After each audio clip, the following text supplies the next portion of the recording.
when I think about the work that my mom does is if it's worth doing, it's worth overdoing, particularly when it comes to Halloween decorations. Part of that, like building community and just getting to know people in your neighborhood.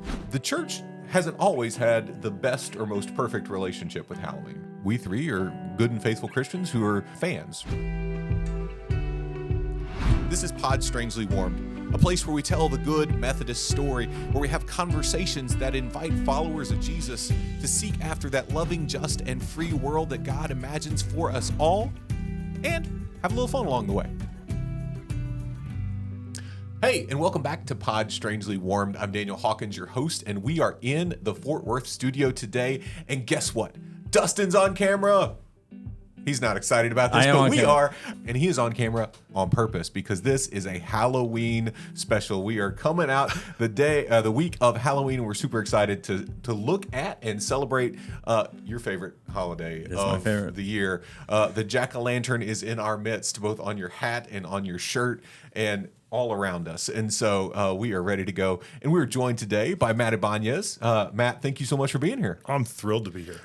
Matt, you are a little more subtle in your Halloween vibes today. I didn't bring any Halloween wear. And actually, I have very little. I have one orange jack-o'-lantern shirt. That's all I got. Okay.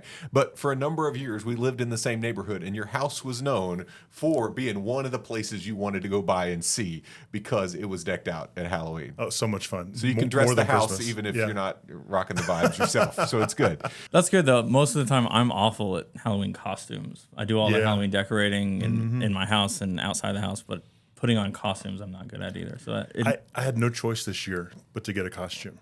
Oh, my daughter, they do the father-daughter or the partner dance at Birdville High School. Oh, okay, right. Yeah. So we had to have a partner, and the theme was rock and roll. I was like, well, I'm going full on Dave Grohl. Yeah. And so I got a wig. I cut my goatee down. I got tattoos on my arms. The black skinny jeans did all of it. I was like, well, I've got a costume for Halloween That's now. awesome. I guess Yeah, perfect. You got it. Yeah, I've gone as random suburban dad number 27 for a number of years now. And so it's some version of shorts, backwards hat, T-shirt of some form or fashion, flip-flops, and, stealing candy as I go through from my kids, figuring out which one looks good and I can eat. So where do you stand on adults wearing costumes on Halloween? We're just going to start hot. Oh, well, I mean, I have opinions. I don't know if Matt has opinions. I worry more about myself. I think personally, the trauma of some of my childhood Halloween costumes puts me in the mindset of like, you know what? I've done that. I don't need to do that anymore. Okay. Let's focus on the decorations. Okay. Right? Yeah. I've caused some trauma with Halloween costumes, but I'll save that for later on in the episode if we get to it. But the dressing up is fun when you have a costume, you start doing a couple's costume or a group costume with friends and whatnot. That's fun. I think if adults want to dress up and show creativity and whatnot, I enjoy that. That's what I promote, and they usually get a full size candy bar if they come to the house and do that. Okay. So, but if you show up in random dad number 27. I'm not getting a full-size candy bar. No. So Scripture tells us not to judge, Dustin, but it sounds like you're judging as people come up. You're ranking their stuff. Now, I have no problem with adults dressing up for Halloween. I think it's great if they want to do it. I am of the opinion that, and part of the reason why I'm random dad 27 again and again and again is if I can't find it in my closet the day before and decide that I'm going to do this, it's too much work, right? Sure. So at Church Trunk or Treat a couple of years ago, this was us, right? Yeah. We were Dunkin' Donuts. So we had the inflatable donuts and basketball jerseys and had a dunking booth that dropped the little tiny rubberized donuts on my head that the kids could throw and engage the dunking booth, and we gave out candy. So this was like Pinterest plus 30 minutes. That's what it took, and it was great. And that's my lane. That's where I want to say it. Let us know what you think about Halloween costumes and adults and whether we should do it or not. Matt, you mentioned childhood trauma, and we believe deeply in unpacking childhood trauma around I appreciate here. the space, You're welcome. the safe space to do this. Yeah, you're welcome. I don't know if it's safe, but I do wonder, as we get started today, is there a costume from your childhood that like sticks in your memory as either a favorite or a most memorable, or like, man, I rocked it that year and I'm feeling good about it? No, I never rocked it. Okay. So the first thing you have to know is about my mother, is that she does not do, even to this day, does not do anything halfway. Okay. There's never a halfway. Okay. And so most of my childhood costumes she made by hand. Okay. And so the one that sticks out the most as the most memorable costume, one year I was a skunk. Oh, nice. Okay. Full body suit. She sewed together the tail, filled it with the poly whatever pillow filling. That tail weighed about 30 pounds. Oh my! And I can still feel she had to safety pin it to the back of my neck. Yep. Okay. And I can still feel that costume just pulling and choking me all night long. Walking around, barely can hold that thing up. That was my second worst costume. Okay. The worst one, I think it was probably the next year. She decided that I should be the Jolly Green Giant. Oh, nice. And my little brother, I think, what's the sidekick? Do we remember the sidekick's name for the Jolly Green? I didn't even know idea. there was a No. sidekick. Might have been Sweet Pea or some kind of name like that. Okay, that makes sense. And so it was essentially we got green body paint, painted my whole body green, and then it was essentially a green mini dress with my tidy whities up underneath it, and I had to wear that costume to school, and I just can't I can't get it out of my head. You got struggle there. Yeah, there was apart from that, there was 3 P's sewn in so I could be the Jolly Green Giant. Yeah. Nightmares. There you go. Dustin, how about you? Do you have any nightmare-inducing or just really memorable? So growing up, my parents dressed up, or I guess even before I was born, my parents would be the Smurfs one year, and then they were also Frankenstein and the Monster and Bride of Frankenstein one year. And then when I was born, we were all pumpkins. We had like sweatshirts that had pumpkin jack-o'-lanterns on them. And then growing up, for a while, that was the case. And my mom did make a costume. I was Peter Pan one year, and my little brother was Captain Hook, and then our friend was the crocodile, and that was fun. I had like a Tinkerbell on my shoulder type thing. She made us a few costumes. We were Mario and Luigi one year, and then middle school I started making my own costumes, and that's when it was fun. I was Batman a number of years, and that was probably my favorite. But yeah, that was. I don't think I had trauma from Halloween costumes quite the same way. Yeah. My mom was also from the same school of if it matters, I'm going to make it. And if it doesn't matter, we'll go buy it. That's fine. But she went. And my brother and I were big into WWF at the time, back in the 80s and early 90s. Now it's WWE, right? It was the World Wrestling Federation. And we were convinced we needed to be wrestlers one year for Halloween. And Ben wanted to be Bret the Hitman Hart, and I wanted to be Adam Bomb. I haven't heard that name in a long time. I know, right? I've never heard of that name. To be clear, as a 8-year-old, I had no clue about atomic bombs or the weapons or anything. I just knew this was a giant, huge human being with a cool outfit, and I wanted to do that for Halloween. And so Mom went to the store and bought these black stretchy leotards and got puff paint after them, right? And kind of really did an admirable job of making Bret the Hitman Hart and Adam Bomb. And Dustin, yes, the pictures have been destroyed. You do not get to run B-roll here. But I remember getting home from church, right? Because you wore Adam Bomb to church. Think about that for a little bit, right? That's probably an unintentional thing. But just hot and sweaty and, just the way it goes. But moms are the real winners, I guess, of Halloween. The catchphrase that goes through my mind most often when I think about the work that my mom does is, if it's worth doing, it's worth overdoing. And I live like that motto out in a lot of ways in my life, particularly when it comes to Halloween decorations in my house. There you go. Yeah. Is there anything these days, like as your kids, I know, Matt, your kids are getting older, right? Mine are getting older, although we've got them spaced out to Kingdom Come so that we still have the tiny ones around. But yours will still be bringing candy home in addition to giving candy out. Is there any kind of particular candy that you're looking to snipe or institute the dad tax on when they bring it back in the house? It used to be the sugar babies, the caramel, right? Until the last time I tried to rip one of my crowns out. Oh, no. So it was caramel, and Yeah, then that was an expensive piece of candy. yeah, Dots. Always loved Dots. Can't eat Yeah. those anymore. Dot is the best. Like I really do like a lot of the candy that they just like. Oh, that's gross. I'm not eating that. Okay. Yeah, so it's free. Yeah. Yeah, it's free candy for me. Dots are my thing. Really Right? love Because Dots. I can't do milk chocolate anymore. One of the joys of turning 36 was that apparently I became allergic to milk at that point in my life. So like all the chocolate's out. Yeah. Which really stinks because Reese's were my jam previously. Reese's are the Yeah. best. I look for those. And so Dots, Skittles, all the fruity stuff is still here. And Dots will mess with your dental. Just rip stuff out. Man. Yeah, Just rip if it you're out. not careful. Dustin, what about you? What are you hoping to be left with at the end of the day? Now I'm realizing they don't make a full size Dots. That would be the best. I mean, not now. But, Yeah. A dot. But not like a giant, but like a big box of Dots. That would be In the best. movie candy section at At grocery movies? stores. Yeah? Yeah, just they make a box like that. I might have for to $1, $1.50. And they have holiday seasonal themed ones. Like there's a Christmas with a little more cherry in it. Yeah, Anyway. yeah. Have you been to the Ask me why I know. the candy section at Five Below? Not sponsored. I have not. Could be. That's like going into like an old time candy store. They've got it all.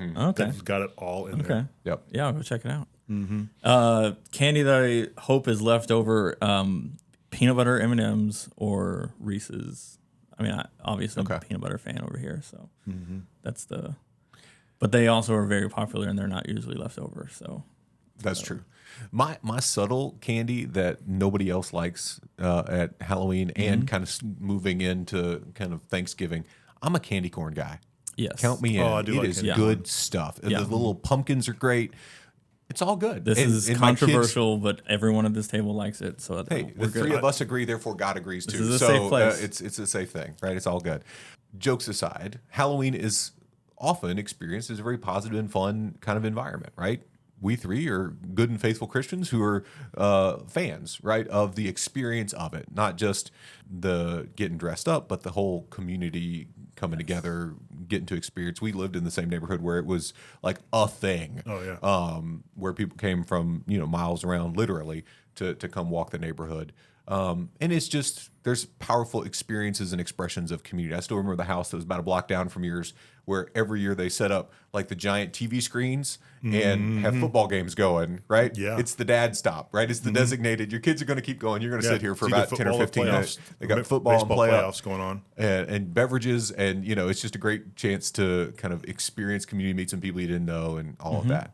The church hasn't always had the best or most perfect relationship with Halloween, right? Depending on what kind of community you grew up in, what pocket of the Christian expression you have encountered, it's not always been the most positive associations, right? I remember I grew up in Waco, where kind of the pop religiosity is very fundamentalist, right? And most of the schools and preschools around would not do any, you couldn't get dressed up for Halloween on Halloween and go to school, right? Yeah. So no green mini dress for me going to school, right? But what you could do, especially in the preschool spaces, is they would have a Noah's Ark animal dress up day, right? Where you could dress, because they knew the kids wanted to dress up, but they had to somehow make it biblical, right? And so you're going to be one of the animals from Noah's Ark, and you'd go around, and guess what you did? You went from preschool classroom to preschool classroom to preschool classroom and got candy. Does it sound like anything we might? It's not very different, but Yeah, that was never my. But it's got a different label. Oh, no. I never had that experience growing Okay. up. Yeah, it was on the list for me with like the Teletubbies and the Simpsons and like the Thou Shalt Nots. Halloween made that list. That's wild. Yeah. That's wild. I grew up Catholic. Okay. Up through third didn't know grade. that. My mom had a side business called the Happy Hearse. And she bought a hearse and she would drive that hearse around and surprise people on their 40th birthdays. And do over the hill birthday parties. love She'd take it. them to This lunch sounds in great. the hearse. I love it. And, Yeah. but also it was the absolute best Halloween prop Oh, yeah. you could have. At Halloween, she would drive the neighborhood carpool. And all of us would pile into the back of the hearse in our Halloween costumes, and she'd drive us up to school and drop us off, and we'd all pile out of the back of the hearse at Halloween every single year. if it's worth doing, it's worth overdoing. Oh yeah, 100%. we had a haunted house in our garage growing up, and people would line up. There would be 100 people lined up to get into this haunted house in our garage, and that hearse was the exit from the garage. You had to climb through the hearse to get out of the garage while somebody chased you out with a fake chainsaw, screaming. It was wild fun. That is fun. Wild fun. And huge community building, because now your house is, or that house is always the Halloween house. And It was. People flocked to your house. They did. Yeah. They did. And in fact, there was a. It wasn't a competition, but there was the. Sounds like there was no competition, right? Well, or even if there was an official competition, there wasn't any. The neighborhood association back where I grew up. They one year asked us, "Hey, would y'all help us with ours?" And Mom asked her group of friends, and they were like, "Nah, we're just gonna keep doing this." Oh, Okay. wow. Yeah, but it was fun. It was fun. Similar but different. You know, there was one year I was setting up my yard. This was back when we lived in DeSoto, and there was one other house in the neighborhood that had been decorating, and I was keeping an eye on it, and I wanted to meet them, but I hadn't had the time yet. And I was in the yard, and they drove by, and he was like, "Hey, I have the house around the corner, and we decorate all the time, and I want to know how you built this. This is really cool." And I was talking to him, and this was the night before Halloween. I'm still in like, I need to set up, I need to get all the lights going, and the fog machine, I need to do all this. And he just wanted to talk, and now I get together with him once a month, and we have lunch, and we don't even live in the same neighborhood anymore, but it's part of that like building community and people just getting to know people in your neighborhood. Last time we had you on, we were talking about going into the neighborhood. That was an Advent theme. It was a little bit different. But yeah, that's kind of the way with a great book that you can find on Amazon anytime you want to, called Into the Neighborhood. That I think is still priced at $4.37, whatever the cheapest way it is, so that anybody who wants it can get it as cheap as possible. Yes. Anyway. So yeah, being in the neighborhood, being a part of it, making friends with the neighbors is why I love doing this the most. Yeah. Let's spend a little bit of time. I appreciate that y'all's experience was different than the community I grew up in. It's different than, and I think that's instructive. As we have folks hearing this, everybody's going to come at this holiday from a slightly different angle, right? With a different shared experience. And one of the questions may be, are there any historic church connections to Halloween, or is it just simply this cultural thing that has popped up? We in the church often celebrate All Saints Day. Officially, All Saints Day is November 1st, right? Historically, it's been called All Hallows Day, right? Like we hallow, or y'all know in the Lord's Prayer, hallowed be thy, like it's a expression of thanksgiving, right? For the saints, and then historically in the life of the church, November 2nd was All Souls Day. So you kind of have the remembering and celebration of the saints, and then remembering and celebration of all the rest of us, and then All Hallows Eve, right? Sounds a lot like Halloween, doesn't it? It does. It's ringing a bell. I don't know. Eve, the day before All Hallows Day or All Saints Day. And so this time has historically been connected to the life of the church in this moment of recognizing the reality of death, right? And giving thanks for the great cloud of witnesses that have shaped and formed us.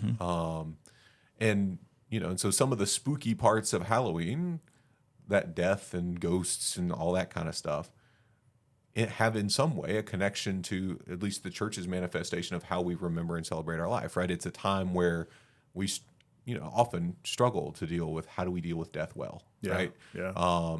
And part of the remembrance aspect is our attempt to recognize and give thanks for the lives of those who have shaped and formed us. How, if at all, was y'all's church experience connected to Halloween? Matt, you said you grew up in like two different communities of faith, right? Yeah. Catholic till third grade, Methodist after that, or something? Okay. Well, actually, I became Methodist middle school. Okay. It's part of my youth group experience. It was really formative for me. But yeah, my growing up Catholic, I seem to remember that my private school had like Halloween, like costume contests, and there might have been a fall festival of some kind, and all the kids wore their costumes and stuff like that. The church, the Methodist church I grew up in, I don't remember that they did anything at Halloween. It was more of just like, I remember always going out with my friends, and my youth group wasn't ever really doing anything. Just wasn't a thing. Yeah. One of the churches I worked at, we had a pumpkin patch, and I know a lot of our churches do that. during this time, and that's probably the closest besides just doing trunk or treat, which I also really enjoy doing trunk or treat as long as it's not on Halloween, Right. because I have to be at my house on Halloween. Although there's some opportunities, we're going to pivot a little bit into opportunities that exist for churches in a time where people are open to community, right? Open to shared communal experience, open to, as I say to my Martin folks, sharing the love of Jesus Christ one piece of candy at a time, right? That there are opportunities that abound. And some churches, like the two churches that I've served that are in, county seat, small communities, trunk or treats on Halloween every year, no matter when Halloween is. Right. Because churches were located on kind of main strips, main drags in the community, and were one of the central hubs of community trick-or-treating, right? And so in that environment, it made sense. In the suburban environments, we've always had it, this year ours is on the Wednesday before, right? We've done it on Sunday nights before, those connection opportunities. What opportunities do you guys see that are available to churches today, or do you see churches taking advantage of in this season? We're doing our trunk or treat on Sunday night. And we are, we celebrate we had a goal of getting 50 trunks gathered together to fill our parking lot. And I actually got text messages last night after we had sent kind of our info email out to all of our volunteers. I got 2 more texts. Hey, we'll do a trunk. And that got us to 50. We hit our goal, which we're really excited about. And we've got a street magician who's going to come and wander around and do street magic. We've got somebody who's going to be up on tall stilts dressed as a mummy, I think. And just a fun community thing. And our trunk or treat, people up and down Pipeline in Hearst, we know we'll have several hundred folks from the community from a lot of our adoptive schools and partnerships will be there. And it's just a fun time, and we're looking for it to be just a celebration of community and opportunities to connect and make new relationships. And then the other, actually, if I go back to the church I worked at as an intern was First Methodist Georgetown, and their pumpkin patch there is some kind of legendary. They fill that whole block at University Drive, and it kind of covers the whole thing. People, they have that thing going all month long. And I remember sitting out there working that with Amy, who's my wife, my then girlfriend. That was part of our connection growing up, was working that pumpkin patch. Really cool opportunities, right? Oh, yeah. And one of the things I love about at Trunk or Treat, so we've got our Lord's Acre Fall Festival, usually the third Saturday in October, and then we have Trunk or Treat near the end of the month. And those two community festival opportunities are points where we check in with a lot of our adopted school kids, our Project Transformation kids and families. Like we have connection points through the year, and it keeps that connection ongoing. And we've seen them grow as the church has invested more fully in the neighborhood. The neighborhood's more willing to show up for the fun, engaging things that are happening at the church. And that's a really kind of cool mutual connection and support. And it's an opportunity for people to have a positive connection and experience in a relationship with Christ and community. Dustin, what have you seen and what have you experienced? There was one time, because before I had a house to decorate, and I have a 1965 Volkswagen bus that is the perfect trunk or treat car. And there was one time, the second most perfect trunk or treat car. Oh yeah, the first is the Hearst. You're right. You're right.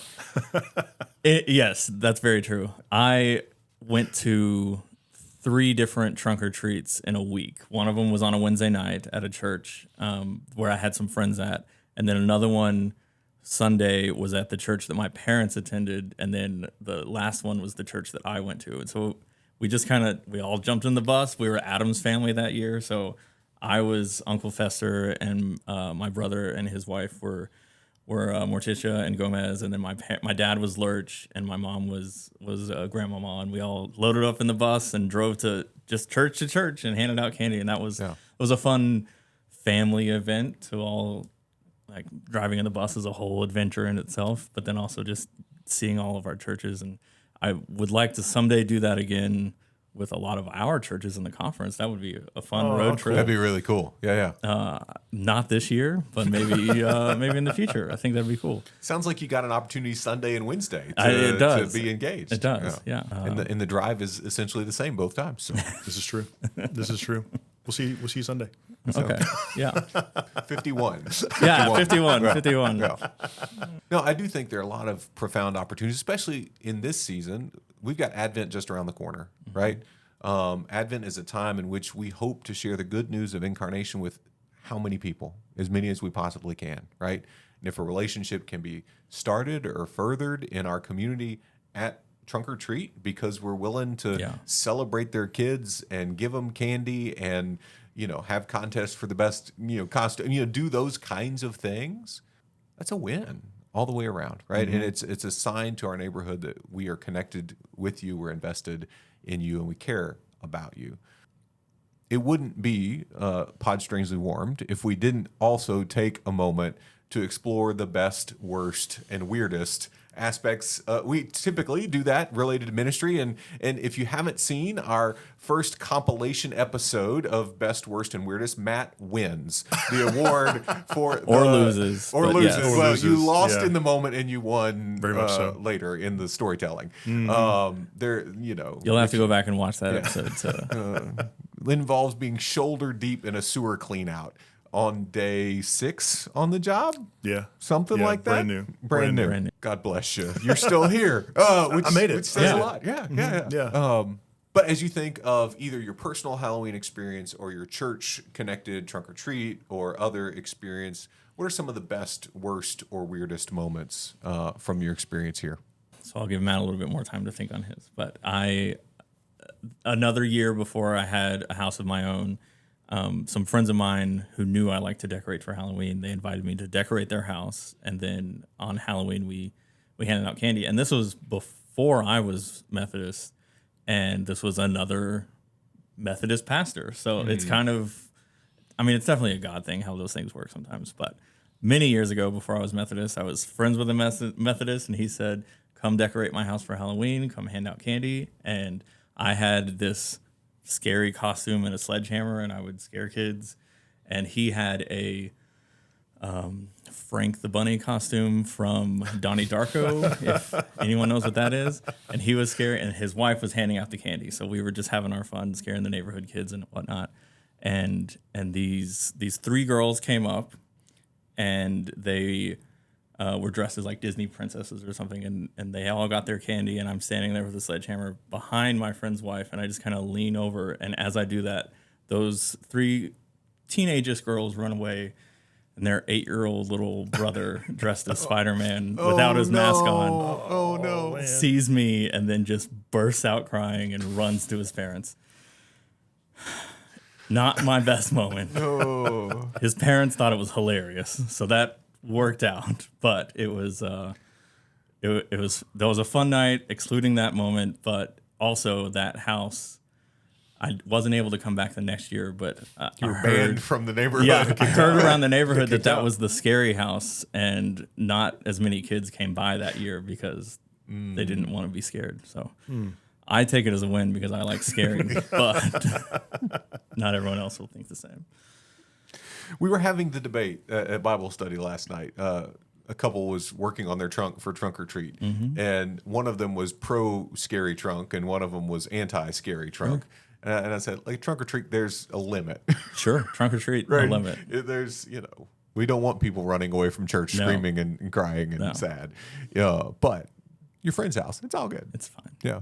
Matt, how about you? Best, worst, weirdest? So I mentioned our haunted houses growing up. Yeah. We would go all out for those things and trying to create things that were scary but also fun. And I remember we'd put the garage door like 2/3 of the way down, and my dad had dumped a bunch of dirt in the driveway to make it look like 2 freshly dug graves or tombstones, and you had to crawl down between them to get into the garage. This is great. Into the thing, and then when you stood up, stuff would start to brush your hair.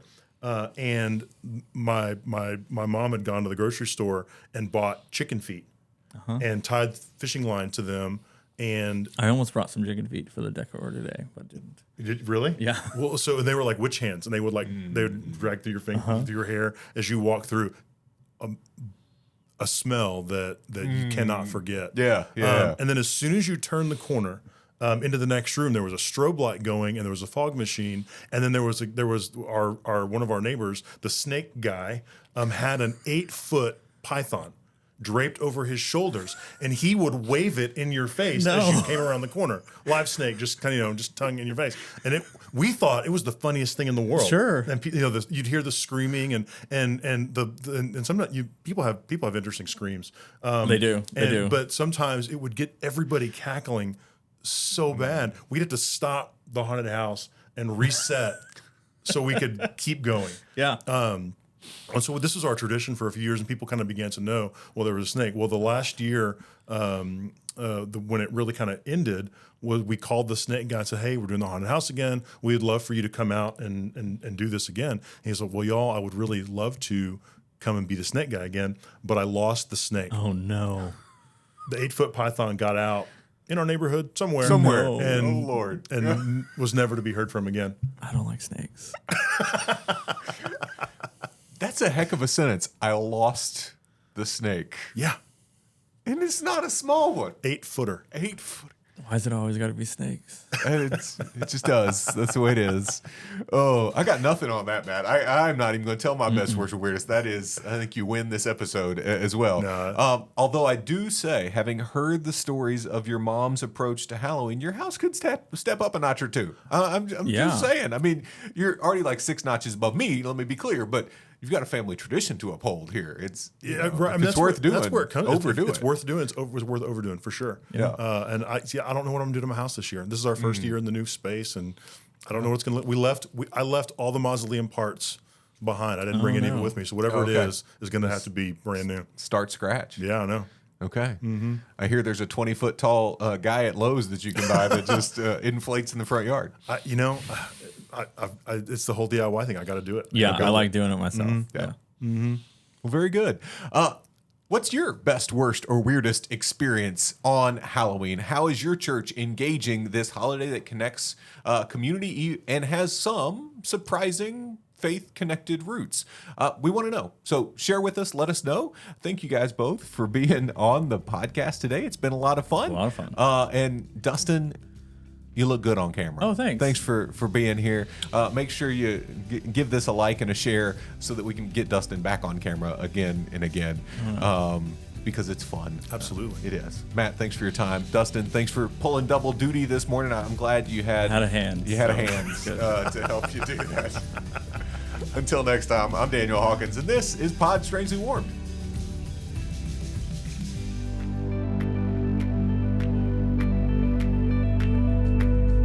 This has been Pod Strangely Warmed. If you enjoyed our conversation today, know that you can find us anywhere you find podcasts. On Spotify, Apple Podcast, YouTube, any and all the places, we are there. So if you want to continue the good United Methodist conversation that you've been a part of today, find us, like us, rate us, review us, and share with a friend so that the good news that is happening right here in our own midst can amplify even more.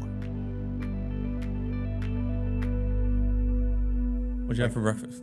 I had 2 biscuits for breakfast this morning. What were you doing when you saw our text telling you to show up? I was responding to emails, working very hard in my office. Oh, no. Just consumed by my work. Yeah.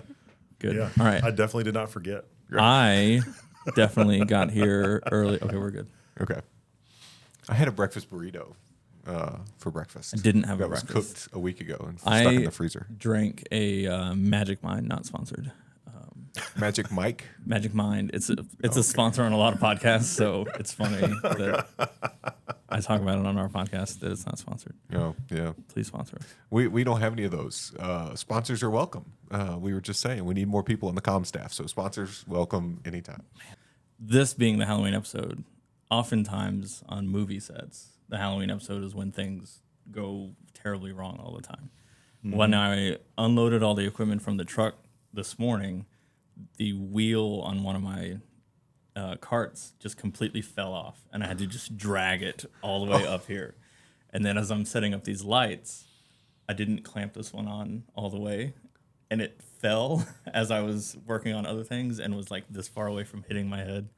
So it's Okay. it We fits. just dodged the bullet. Yeah, it fit that We made it. Halloween We're here. episode. We're here. We survived. There's no final destination. Right. We all know our final destination. It's heaven.